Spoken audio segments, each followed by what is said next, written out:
ทดสอบ1 2สวัสดีครับวันนี้ผมจะมารีวิวนะครับไมค์M1 นะครับไมค์โบย่า M1 แล้วก็ไมค์โบย่า by M1 DM นะครับ2ตัวนี้นะครับก็ตอนนี้ผมใช้ไมค์โบย่าby M1 นะครับ M1 อยู่นะครับก็มันต่างกันยังไงก็คือ M1 ก็คือมีแค่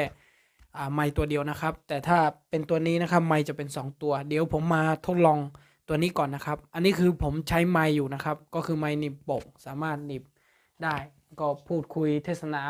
ไลฟ์สดอะไรขายของได้หมดเลยนะครับเดี๋ยวเราลองมาพูดแบบว่าไม่ได้ใช้ไมค์นะครับว่าเสียงจะเป็นยังไงเดี๋ยวผมจะถอดนะครับนี่คือไม่ได้ใช้ไมค์นะครับไม่ได้ใช้ไมค์อัดเสียงตัวนี้นะครับความยาวนะครับ6 เมตรนะครับแล้วก็สามารถใช้กับโทรศัพท์แล้วก็ใช้กับกล้องใหญ่ได้นะครับใช้กับโน้ตบุ๊กได้หมดเลยมันมีฐานแล้วก็มีตัวนี้นะครับสามารถเลือกโหมดว่าจะใช้แบบโทรศัพท์หรือว่าคาเมล่านะครับกล้องนะครับก็สามารถปรับได้โอเคก็สายก็ยาวพอสมควรนะครับทดนะครับ1 2 3 4เสียงก็ชัดไหมครับผมใช้มาเป็นปีแล้วนะครับใช้มาปีกว่าก็ไม่เสียนะครับใช้ดีใช้ตลอดนะครับใช้ทุกอาทิตย์เลยนะครับก็โอเคนะครับถ้าใครสนใจเดี๋ยวผมจะฝากลิงก์ไว้ข้างล่างนี้นะครับเราสามารถเข้าไปดูได้ตอนที่เราซื้อเนี่ยเราซื้อเท่าไหร่บุตอนแรกๆ300-400ไหม300 กว่าบาทนะครับแต่ตอนนี้ลดราคา200 กว่าบาทแต่ที่ถูกก็มีนะครับ180 กว่าบาทแต่ว่าผมไปอ่านคอมเมนต์แล้วก็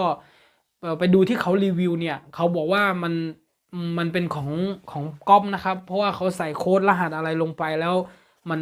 มันเช็ดไม่ได้นั่นก็คือของปลอมเพราะฉะนั้นแต่ว่าตัวที่200 กว่าที่ผมบอกเนี่ยของแท้แน่นอนครับแล้วก็สามารถเช็คได้ด้วยโอเคนะครับใครสนใจก็ไปซื้อได้นะครับ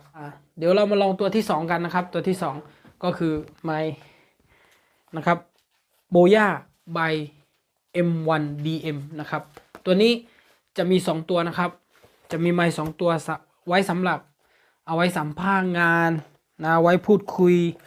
นะถ้ามี2คนนะครับจำเป็นต้องใช้ไมค์ตัวนี้ที่ผ่านมาผมใช้แต่ตัวนี้แล้วเวลาจะสัมภาษณ์ใครเนี่ยก็มีแค่ไมค์ตัวเดียวแล้วมันทำให้คนหนึ่งดังอีกคนหนึ่งเบาครับผมก็เลยสั่งตัวนี้มานะครับตัวนี้ราคาอยู่ที่ผมซื้อ500 กว่านะครับไม่รู้ช่วงนี้มีโปรโมชั่นน่าจะมีส่วนลดนะครับเดี๋ยวผมจะทิ้งลิงก์ไว้ข้างล่างนะครับเราก็สามารถที่จะไปหาซื้อได้นี่นะครับมีไมค์2ตัวแยกอิสระนะครับจากตรงนี้นะครับปุ่มที่เลือกว่าจะใช้คาเมล่าหรือว่าจะปิดใช้โทรศัพท์เนี่ยระหว่างนี้กับตรงนี้ข้างล่างเนี่ยจะยาว1 เมตรนะครับแล้วก็ส่วนทางนี้ก็จะยาว4 เมตรนะครับ4 เมตรก็ยาวทั้งหมดประมาณ5 เมตรนะครับตัวนี้โอเคนะครับเดี๋ยวเราลองมาเทสเสียงตัวนี้ดูนะครับเดี๋ยวผมจะถอดตัว M1 ออกนะครับโอเคตอนนี้ผมก็เสียบตัวที่2ไปเรียบร้อยนะครับไมค์2ตัวนะครับผมจำไม่ค่อยได้ by M1 DM นะครับก็มีไมค์2ตัวผมเทสเสียงให้นะครับ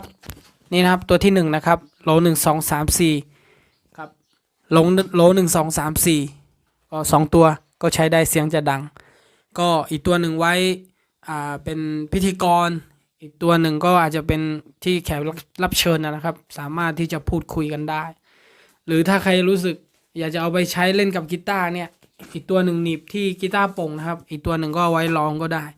เวลาร้องสดไลฟ์สดอะไรเงี้ยนะครับแต่ถ้าเอาไปอัดเสียงเป็นจะทำเพลงอะไรเงี้ยคงไม่เหมาะนะครับเพราะว่าตัวนี้เอาไว้สำหรับพูดนะครับใช้เสียงมากกว่านะครับเพราะฉะนั้นใครที่อยากจะหาซื้ออยู่นะครับอยากจะรีวิวสินค้าอยากจะทำคลิปเป็นยูทูบเบอร์นะครับแล้วก็กำลังทำอยู่ผมเห็นขยะหลายคนนะครับก็ทำแล้วก็ไม่ใช้ไมค์ทำให้ไม่มีเสียงไม่มีคุณภาพนะครับแล้วเวลาคนดูก็อาจจะรู้สึกมันก็ไม่ค่อยอยากจะดูเท่าไหร่ทำให้คุณภาพมันลดลงนะครับถ้าใช้ตัวนี้ก็มันจะทำให้เสียงมันชัดขึ้นราคาก็ไม่แพงด้วยถ้าเรางบไม่พอหรือว่าเราไม่ได้ใช้ เอ่อคู่อยู่แล้วเนี่ยก็แนะนำเป็นตัวเมื่อกี้นะครับตัว M1 นะครับ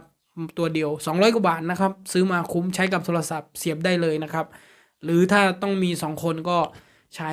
ไมค์2ตัวนะครับโอเคเดี๋ยวยังไงผมจะทิ้งลิงก์ไว้ข้างล่างนะครับอย่าลืมแวะเข้าไปดูครับไม่ซื้อก็ไม่เป็นไรลองเข้าไปชมดูเข้าไปดูเขารีวิวกันก็ได้นะครับว่าเป็นยังไงนะแล้วถ้าตัดสินใจได้ก็ซื้อก็ได้ครับขอบคุณครับเดี๋ยวครั้งต่อไปผมจะรีวิวตัวนี้ด้วยนะครับ BM 800โอเคครับขอบคุณครับ